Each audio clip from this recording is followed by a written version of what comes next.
As you drive down the streets of Milwaukee, take a closer look. But sometimes it starts right under our nose. Children being bought and sold against their will.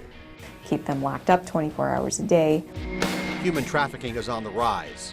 In Milwaukee, it's a big problem and it's a growing problem. And now some brave women are coming forward with their personal stories of sexual violence.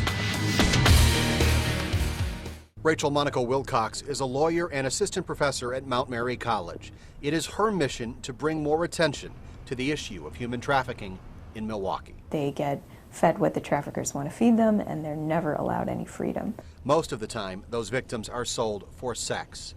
In extreme cases, 20, 30, 40 men a day. The younger the girl, the higher the price. the local headlines are out there.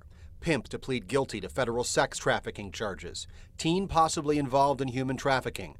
But many people still think this is something that doesn't happen here. That trafficking is solely an international phenomenon. But it is happening here in Wisconsin and in Milwaukee. If it happens in Milwaukee, if it happens in Brookfield, it impacts us all. Lakita Caldwell knows sexual violence firsthand. Her mother was a victim.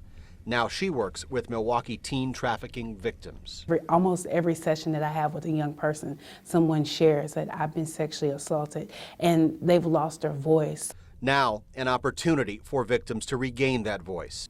Through the violet music, empty apartments, sun kisses windy city sky, stretches to loud bullets hitting flesh, and mama's hunger has stopped. Lakita and others are putting their thoughts into words, thanks to the Voices and Faces workshop at Mount Mary. A lot of the people who go through it, they feel like it's their fault, and it's not their fault. The workshop offers victims a chance to share their stories through poetry and prose. I am not who you think I am. I have not been where you think I have been, nor do I go where you think I go. I have returned from places you pray do not exist. The workshop includes survivors of human trafficking and other forms of sexual violence. People like Elena, who is now a teacher raised in the suburbs, straight-A student. All it takes is a moment and things change.